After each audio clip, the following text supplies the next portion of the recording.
지난 시간에는 ADSP 간당간당 합격기 1편을 만들었습니다. 오늘은 38회 ADSP 간당간당 합격기 분석기획 2과목을 중심으로 한번 만들어 보도록 하겠습니다. 분석기획이라는 것이 무엇이죠? 어렵게도 느껴지지만 우리가 아주 간단하게 한번 생각해 보죠. 우선 분석 수행할 과제의 정의를 해야 되겠습니다. 필요한 데이터는 무엇이고 방향성은 어떻고 우리가 무슨 목표를 갖고 분석을 지금 해야 되겠는가, 이런 것들이 여기에 포함되겠죠. 그런 다음에 이러한 목표와 방향성을 갖는 그러한 것들을 어떠한 목적을 이루기 위해서 어떠한 방안을 갖고 할 것인가 사전 작업을 해야 되겠습니다. 그런 다음에 의도된 결과가 이제 도출되도록 해야 되겠죠. 바로 이러한 것들이 우리가 분석 기획이라고 할 수 있는데, 이것이 의도된 결과가 잘 나올 수도 있고 그렇지 않을 수도 있습니다. 그러면 분석 기획과 관련된 여러 가지 내용들을 한번 종합해서 한번 살펴보도록 하겠습니다. 우선 분석 과제 정의서라는 것을 우리가 한번 생각해 봐야 되겠습니다. 두 번째는 데이터의 타당성, 세 번째는 분석 반복론. 분석 반복론이 하나만 있는 게 아니에요. 여러 개가 있기 때문에 이거에 대해서 하나하나 알아보도록 하겠습니다. 그 다음에 분석 준비도와 성숙도에 대해서 알아보도록 하겠습니다. 그 다음에 KDD, 그 다음에 크리스프 DM에 대해서 알아보도록 하겠습니다. 그 다음에 분석 과제 5단계에 대해서 알아보겠고, 그 다음에 분석 방법론 5단계에 대해서 알아보도록 하겠습니다. 그 다음에 9번째, 분석 조직 및 인력에 대해서 한번 살펴보도록 하겠습니다. 그 다음은 분석 거버넌스, 분석 마스터 플랜, 시급성과 난이도에 대해서 알아보도록 하겠습니다. 그 다음에 분석 시나리오에 대해서 알아보도록 하죠. 그런데 여기서 분석 거버넌스, 분석 마스터 플랜, 분석 시나리오, 이들의 차이는 뭐죠? 비슷비슷한 것 같은데 잘 구분이 안 될 수가 있습니다. 하여간 이들을 여러 번 반복해서 살펴보고 이것들의 키워드가 무엇인가를 잘 살펴서 공부하는 그러한 방법이 최선일 것 같습니다. 그 다음에 분석의 체계 도입의 접근 방식, 그리고 분석 업무 특성에 따른 모델, 이러한 것들을 하나하나 살펴보고 우리가 시험 문제에 나온 그 문제들이 어떤 것과 관련이 있나 이렇게 연계지어서 살펴보면 앞으로 시험을 볼 때 좀 더 도움이 되지 않을까 이렇게 생각을 합니다. 그러면 맨 처음 분석 과제 정의서는 어떠한 것들이 포함됐나 살펴보도록 하죠. 우선 분석 방법, 소스 데이터가 중요한 내용이 되겠습니다. 그 다음에 데이터 입수 및 분석의 난이도, 그 다음에 분석 수행 주기, 그 다음에 분석 결과에 대한 검증 및 오너십, 그 다음에 상세 분석 과정, 이런 것들이 맨 처음 분석 과제 정의서의 기술이 돼야 되겠습니다. 그 다음에 두 번째, 데이터의 타당성인데, 데이터의 타당성은 데이터가 존재하느냐 하지 않느냐, 그러한 것들이 중요하죠. 그 다음에 분석 시스템의 한계를 우리가 알아봐야 되겠습니다. 그 다음에 분석 역량이 우리가 어떤가도 살펴봐야 되겠습니다. 바로 이러한 것들이 데이터의 타당성을 우리가 살펴보는 중요한 단계가 되겠죠. 그 다음에 세 번째, 분석 방법론. 요거는 시험에 많이 나오는 부분인데, 업무, 제품 서비스, 고객, 그리고 규제와 감사, 지원 인프라, 바로 이러한 부분은 이 부분은 꼭 외워두셔야만 될 그러한 부분입니다. 분석 반복론이라고 되어 있는데 업무, 제품, 고객, 그 다음에 지원 인프라, 규제와 감사, 이러한 부분으로 나누어져 있습니다. 그 다음에 네 번째는 준비도와 이제 성숙도를 알아보는 단계인데, 준비도는 0%에서부터 100% 이렇게 되어 있죠. 아주 도표가 잘 되어 있습니다. 그 다음에 성숙도는 도입, 활용, 확산, 최적화 이렇게 되어 있는데, 성숙도가 높고 준비도도 높다 그러면 확산형이 되겠죠. 그런데 성숙도도 낮고 준비도도 낮다 그러면 준비형이 되겠습니다. 그리고 다른 중간 상태에서는 정착형, 도입형이 있을 수가 있습니다. 이 도표는 꼭 기억을 해야 되죠. 왜냐하면 시험에 반드시 나오는 그러한 부분이기 때문입니다. 그 다음에 다섯 번째 KDD는 어떠한 단계로 되어 있나? 5개의 단계로 되어 있습니다. 한번 보시도록 하겠습니다. 데이터셋 선택, 데이터 전처리, 데이터 변환, 그 다음에 데이터 마이닝, 그 다음에 데이터 마이닝 결과 평가. 그래서 방법론이라는 것은 뭐 이렇게 구분 졌지만 그 흐름은 우리가 거의 비슷하다고 볼 수가 있습니다. 흐름을 잘 이해하면 되겠습니다. 그 다음에 크리스프 DM은 6개 단계로 되어 있어요. 그래서 비즈니스 이해, 데이터 이해, 데이터 준비, 그리고 모델링, 그 다음에 평가, 그 다음에 적응으로 되어 있습니다. 그런데 바로 이렇게 처음에 6개 단계가 그 밑에 작은 태스크로 이루어져 있죠. 바로 이 태스크를 기억하는 것이 마지막 단계에서 해야 될 일입니다. 그동안 시험에 나왔던 것은 이 모델링의 태스크가 어떤 거냐? 모델링 기법 선택, 모델 테스트, 모델 작성, 계획, 설계, 모델 평가가 되겠습니다.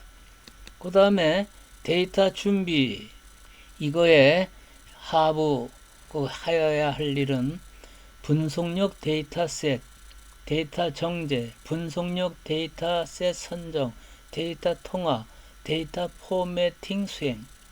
여기는 2가지만 이렇게 적어 놨는데 우리가 교재에 보면 이렇게 세분화된 그 태스크들이 쭉 적혀 있으니까 마지막 정리 단계에서 한 번씩 눈에 익도록 이렇게 기억을 하고 가면 좋겠습니다. 그 다음에 분석과제 5라고 되어 있는데 데이터의 복잡성, 속도, 분석 복잡성, 정확도, 정밀도, 데이터 크기, 이것을 우리가 분석 과제 5개다 이렇게 정리를 하고 있습니다.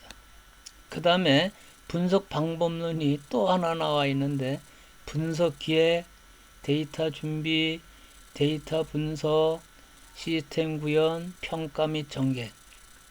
거의 같은 흐름이죠. 일반론적인 분석 방법론이다. 이렇게 생각하면 되겠습니다. 조직과 인력. 요거는 우리가 전사적으로 어떤 조직과 인력 배치를 해야 되겠는가 하는 문제인데 기능 구조, 분산 구조, 집중 구조 이렇게 3가지 구조로 나누어져 있죠. 이것은 시험에 반드시 출제되는 부분이고 이것은 우리가 문제를 통해서 자세히 설명을 해보도록 하겠습니다. 10번째 데이터 거버넌스인데 우리가 데이터 거버넌스라는 것은 데이터를 관리하기 위한 정책과 프로세스다. 그래서 원칙이 있어야 되겠고 조직이 있어야 되겠고 그 다음에 프로세스가 있어야 되겠습니다. 그래서 이 데이터 거버넌스에서 우리가 어떤 표준화하는 원칙을 세워야 되겠고 구조를 짜야 되겠고, 그 다음에 이제 품질을 잘 관리할 수 있어야 되겠고, 그 흐름이 원활하도록 그렇게 관리 체계를 만들어야 되겠습니다. 문제와 연관해서 우리가 살펴보도록 하겠습니다. 그 다음에 11번째 난이도와 시급성인데, 우리가 이 난이도와 시급성을 따지는 도표는 꼭 기억을 해야 되겠죠.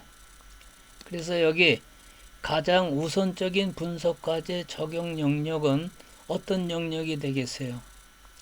난이도는 쉽고 시급성은 급한 거, 그러한 것들이 3으로 표시되어 있는 부분에 그러한 과제들입니다. 그래서 이 난이도와 시급성을 따져서 취사 선택을 우리가 하여야 할 것 같습니다. 그 다음에 역시 12번인데 여기 ROI, Return on Investment, 투자 자본 수익률인데, 우리가 빅데이터에 3요소, 4요소 이런 것들이 있습니다.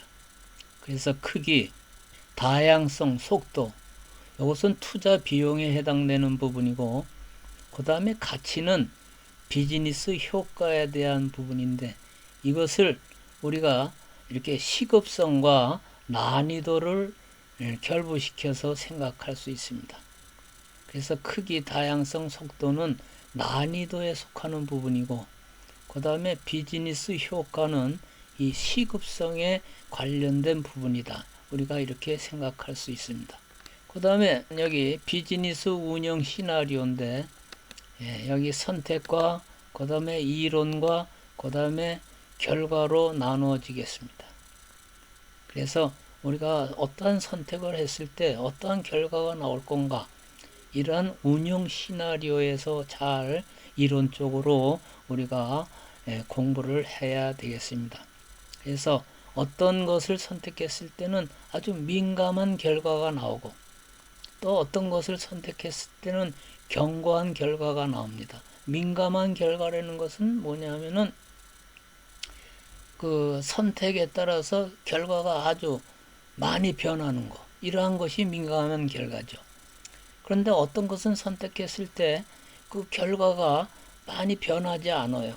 바로 이러한 것은 견고한 결과라고 할 수가 있는데, 이런 것을 이론적으로 우리가 운영 시나리오에서 다루게 되겠죠. 그 다음에 CLD 이론으로 분석 유스 케이스를 찾아낸다. CLD라는 것은 어떤 시각화 이론이죠.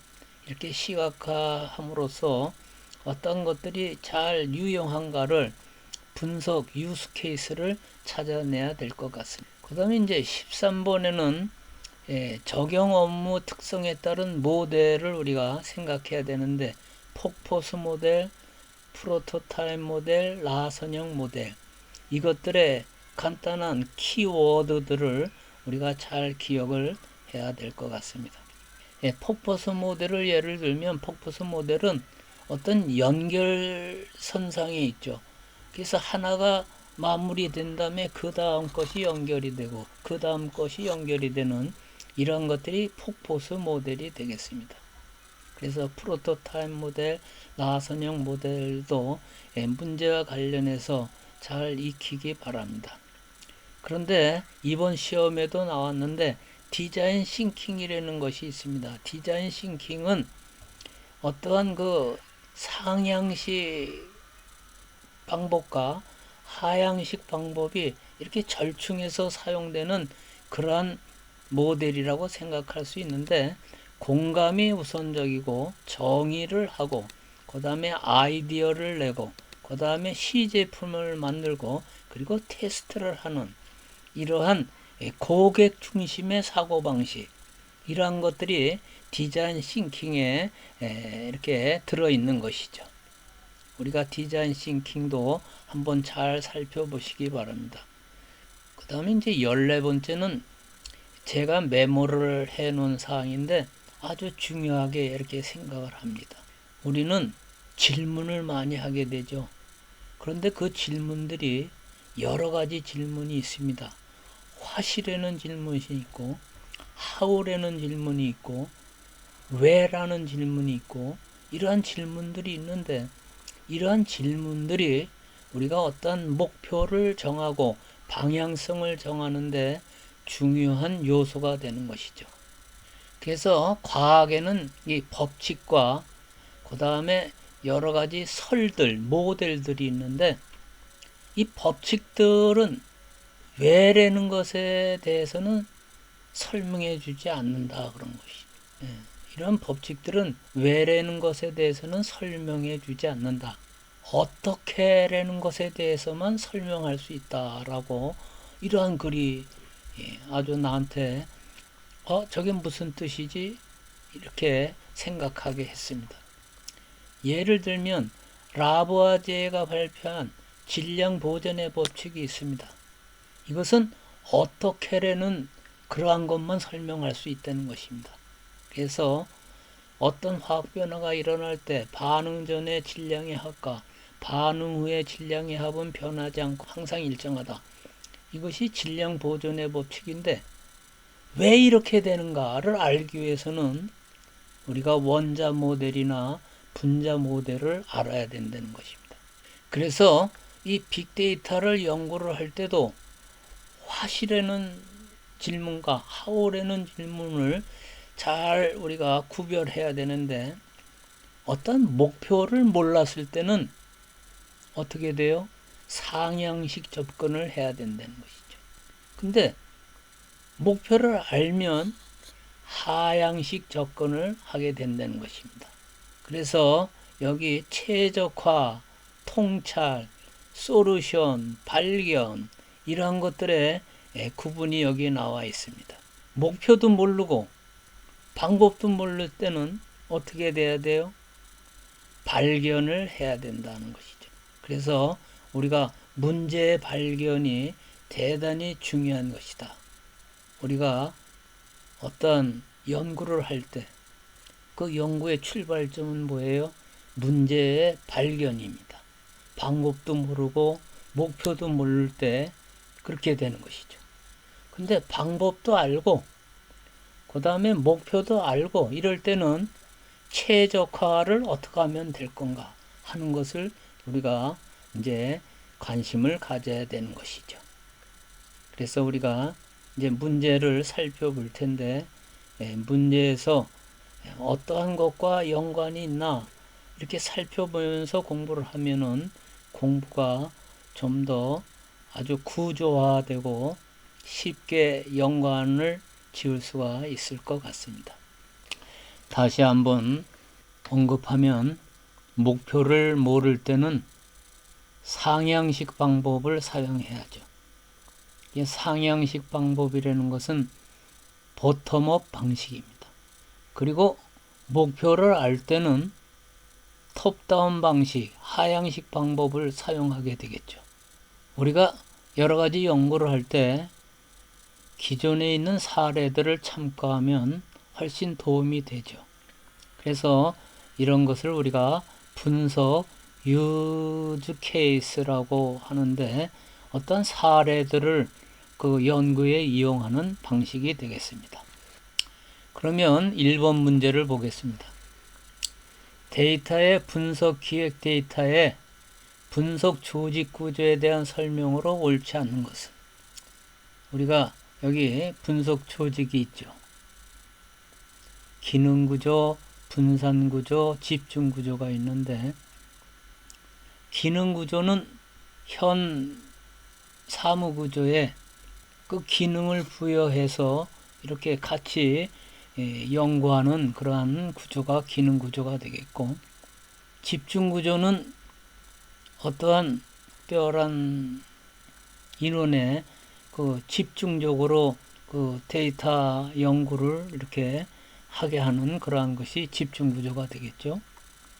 그 다음에 이제 분산 구조는 어떠한 그 데이터 연구 조직을 만들어서 이것을 현장에 파견을 해서, 그리고 그 일의 그 효과를 높여주는 그러한 구조를 우리가 얘기를 할 수가 있습니다. 그래서 다시 이제 문제로 이렇게 돌아오면은 분산 조직 구조는 조직의 인력들을 현업 부서에 배치하여 분석 결과를 신속하게 실무에 적용한다가 맞는데 여기 적용하지 못한다 그랬으니까 실무에 적용하지 못한다. 이것이 틀린 답이 되겠습니다. 그러니까 이건 바로 답을 찾을 수 있겠네요. 그런데 다른 것들을 한번 우리가 살펴보도록 하겠습니다.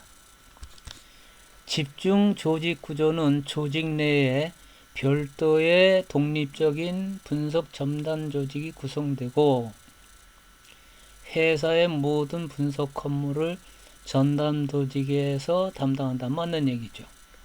집중 조직 구조는 일부 현업 부서와 분석 업무가 중복 또는 이원화될 가능성이 있다. 이것도 맞는 얘기입니다. 여기서 우리가 그 이원화될 가능성이 있다. 이것이 키워드니까 잘 기억을 해두세요. 4번 기능 중심의 조직 구조는 별도로 분석 조직을 구성하지 않고 각 해당 업무 부서에 직접 분석하는 형태이다. 맞는 얘기. 그래서 답을 다시 고르면 답은 어떤 거예요? 요거 1번이 답이 되겠습니다. 조직과 인력, 기능구조, 분산구조, 집중구조에 대해서 잘 기억을 해둘 필요가 있습니다. 그 다음에 2번 문제를 보겠습니다.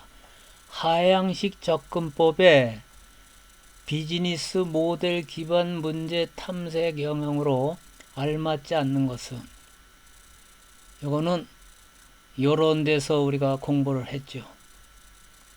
그래서 업무, 고객, 제품, 서비스, 지원 인프라, 규제, 감사인데 여기에 보면 그 혁신은 들어있지 않습니다.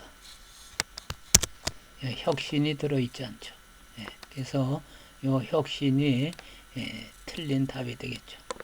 그리고 여기 하향식 접근법 이건 페인트라고도 할 수 있고 여기에 관심을 갖다 보면 이 부분을 놓칠 수가 있어요. 우리가 어떠한 그 비즈니스 모델 기반의 문제 탐색에서 중요한 것은 바로 다음과 같은 것이다. 이 부분을 잘 익히도록 암기하도록 하여야 될 것 같습니다. 그 다음에 3번 문제 보겠습니다. 분석 마스터 플랜 수립 시 과제 우선순위 평가 기준으로 옳지 않은 것은 이것도 우리가 자신 있게 맞출 수 있을 것 같은데 가장 난이도가 쉬운 문제라고 할 수 있겠네요. 여기 보니까 난이도 시급성과 난이도 여기 나와 있는데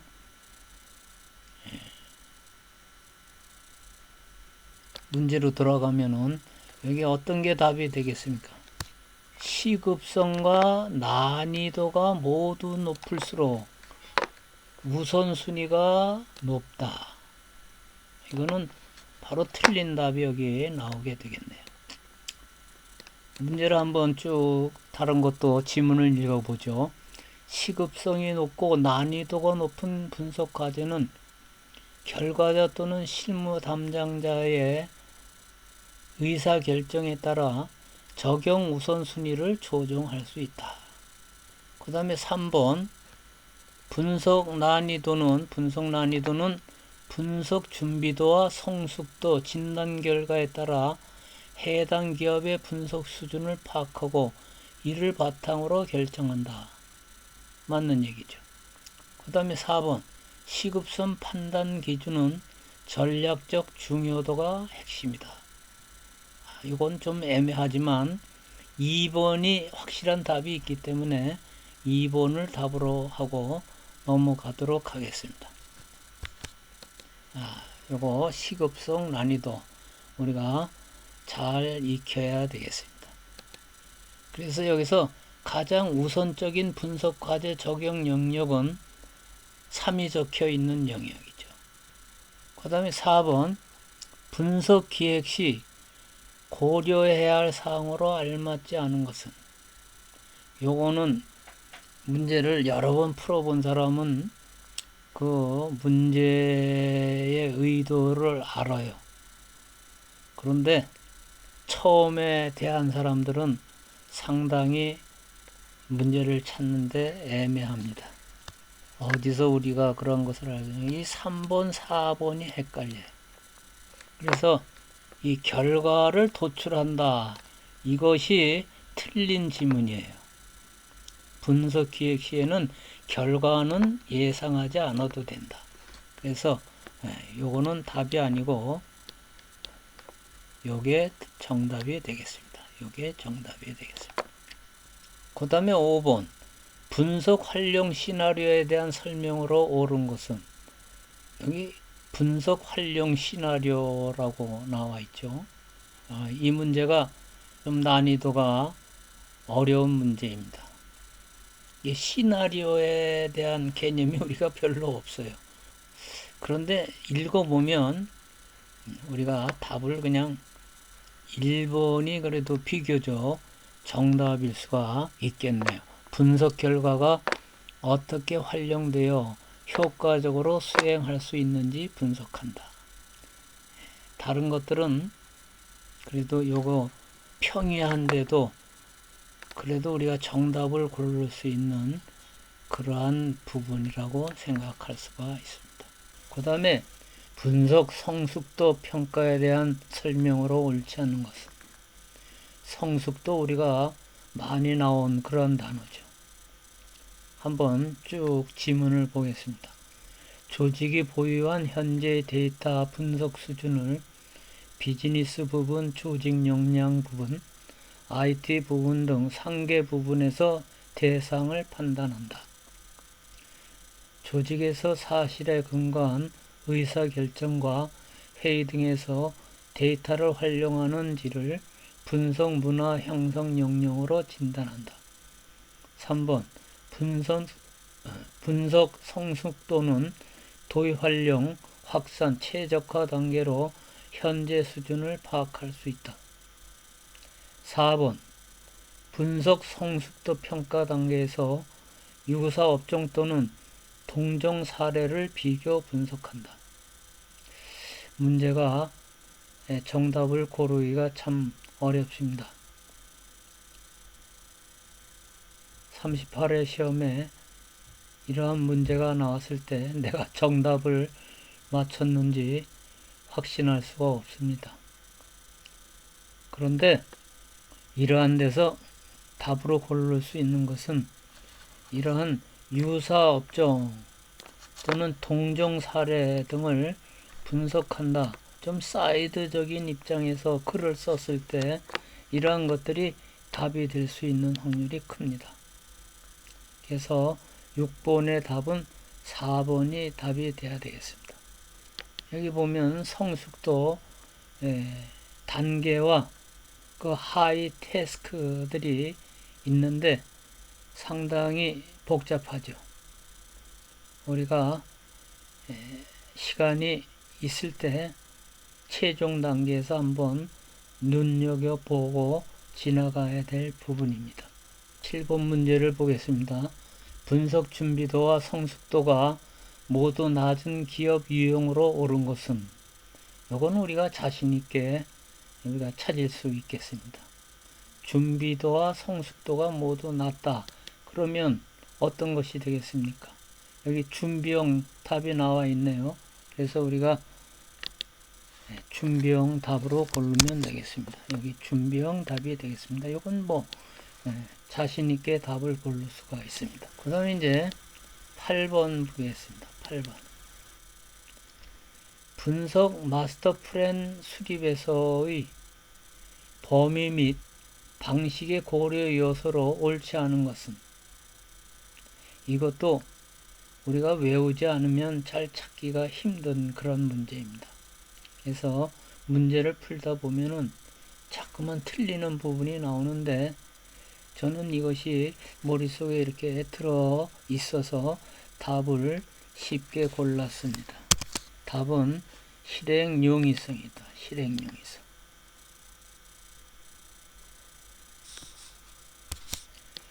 그래서 여기 보면 마스터 플랜 수립 시 우선순위를 정하는데 준비도와 성숙도가 필요하죠. 그 다음에 적용 범위 및 방식에서는 업무 내재화, 분석 데이터, 그 다음에 기술 등이 필요합니다. 여기에 없는 것은 실행 용이성이 되겠습니다. 9번 문제, 이거는 이제 주관식 문제가 되겠죠. 상향식 접근법의 발산과 하향식 접근법의 수렴을 반복하여 분석 과제를 발굴하는 접근 방식은 저는 틀렸습니다. 그런데 이 문제의 답은 디자인 싱킹입니다. 디자인 싱킹.